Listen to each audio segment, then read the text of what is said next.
My only sister fell head over heels for the prince of the capital's elite circle at first sight. Just to create an opportunity, she didn't hesitate to drug him at a banquet. In my previous life, I tried to intervene when I saw her spiking the drink, warning her that the Miles family wielded so much influence, both in the legal and underground worlds. That means, messing with them would be equal to courting death. That night, however, Chester Miles ended up spending the night with another woman. By the next day, he was engaged with said woman in a flash announcement. My sister said nothing out loud about it. On the way home, however, she pushed me off an overpass. I was killed on the spot, my body crushed under a speeding truck. In my final moments, she screamed at me, accusing me of ruining her chance to marry into a wealthy family. When I opened my eyes again, I found myself back at the banquet on that fateful day. This time, I was determined to watch her dig her own grave. As I watched Chester drink the spiked wine, my sister stood at a distance, her eyes gleaming with scheming satisfaction. Within 2 minutes, the drug kicked in. Chester's face flushed unnaturally red. His private bodyguards immediately stepped in, supporting him as they escorted him upstairs. I gave my sister an okay gesture and handed her the room key. This time, I didn't stop her. I wanted to see just how far she could go with her schemes.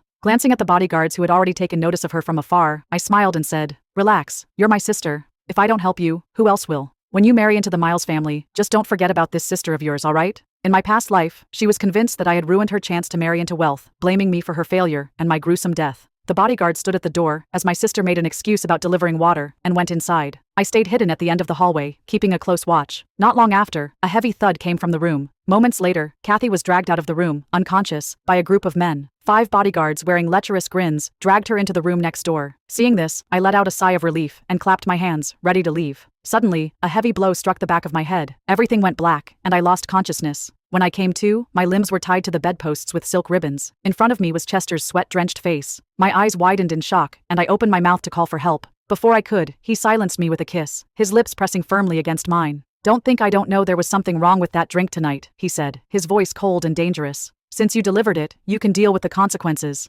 My cries for help were muffled as the room was filled with heated breaths. I struggled fiercely, using every ounce of strength I had, but it was futile. Whatever drug Kathy had found worked too well. Chester didn't stop until morning. When he finally fell asleep, I endured the pain coursing through my body, quietly untying myself and slipping back into my clothes. Chester was infamous for his ruthless and vengeful nature. I wasn't foolish enough to stick around like Kathy would. After carefully erasing any trace of my presence in the room, I made my escape. Before leaving, I glanced toward the room where Kathy was dragged into. The door was left ajar, revealing a glimpse inside. Clothes from the 5 bodyguards were scattered across the floor. Kathy lay unconscious on the bed, completely out cold. I tried not to make a sound and quietly scrambled from that place away. When I got home, my parents rushed up to me eagerly. Not seeing Kathy with me, their faces immediately darkened. "Sarah, where's your sister? Why are you back alone?" Remembering how in my previous life, this family had blamed me for ruining Kathy's opportunity and didn't even bother to claim my body after my death, I no longer cared to be polite. "Mr. Miles is probably still occupied with her," I said flatly. My mother's scowl instantly melted into a delighted smile. I knew it. Kathy is someone who can make things happen, unlike certain people. Useless, and nothing but a money drain after 20 years of raising them.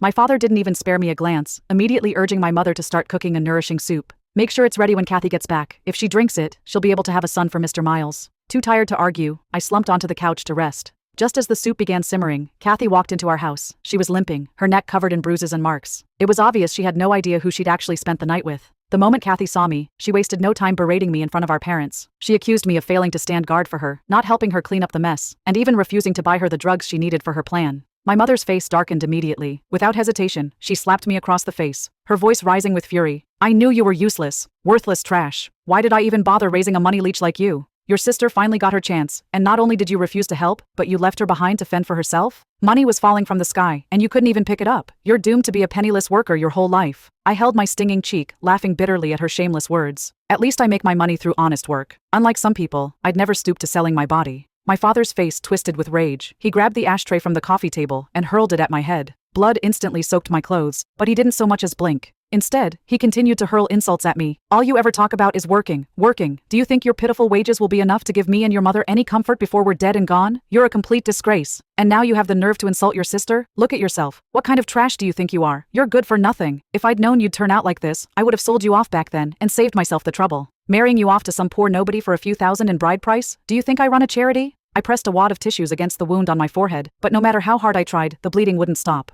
Disappointment overwhelmed me, and I couldn't hold back my retort. "I'm your daughter, not a piece of pork in a butcher shop for people to pick and choose. If you're so eager to sell your daughter's body, why not just open a brothel? Every penny I earn is from my own hard work. What's so wrong with that? If you despised me so much, why bother having me in the first place?" For a moment, panic flashed across both my parents' faces. Just as they were about to lash out again, Kathy interrupted, smugly flaunting herself. Don't mind her. Once I have a baby and marry into the Miles family, she'll be the one begging me for help, kneeling at my feet. At her words, my parents completely forgot about me. They rushed to Kathy, eager to hear about her progress. Kathy blushed, feigning shyness as she spoke. You wouldn't believe it. Chester isn't nearly as cold and distant as the rumors say. He kept me up all night and I'm still sore everywhere. It's just that when I woke up, he was already gone. All he left behind was a bank card in the room. But with how many times we did it, I'm sure I'll get pregnant. When that happens, the position of Mrs. Miles is as good as mine. My parents laughed with delight at my sister's words, as if they could already envision themselves becoming in-laws of the Miles family. They had no clue about the Miles family's power, or what that name truly represented. Anyone who dared to scheme against Chester would likely end up not even knowing how they met their end. The most important thing now was for me to sever ties with them as quickly as possible. At this moment, my parents were practically worshipping Kathy, showering her with praise for being such a capable daughter. They couldn't stop talking about her success, constantly offering her soups and tonics, hoping she'd give birth to a child right away. I seized the opportunity to expose their greedy, materialistic nature. And well, as expected, my words instantly provoked them. My father kicked me off the sofa, tearing the page with my name from the household registry and throwing it at me. Get out! Leave right now! I never have a useless daughter like you. My mother looked at me with pure disappointment, her gaze full of contempt. Kathy stretched out her legs with a smug grin and said, I was thinking of hooking you up with a secretary or a driver to help you live the good life. But since you're so set on making your own money, go ahead and move out. And don't come running to me if you get fired. With my point made, I smiled and picked up the page from the household registry that had fallen to the floor.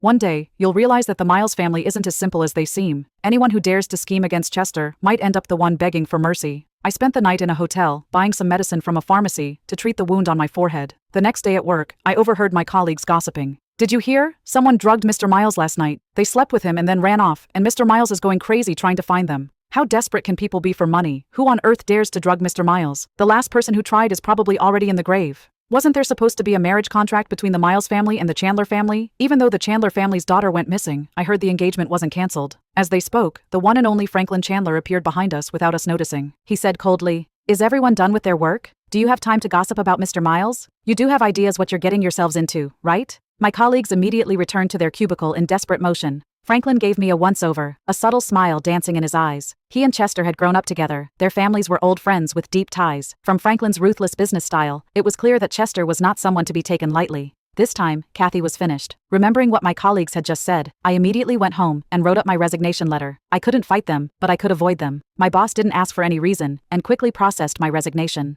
Afraid of being found by Chester, I rented a small apartment and stayed hidden for a week, not daring to go outside. Kathy, on the other hand, was the complete opposite. She paraded around the corporation building every day, hoping Chester would recognize her as the one who had drugged him that night.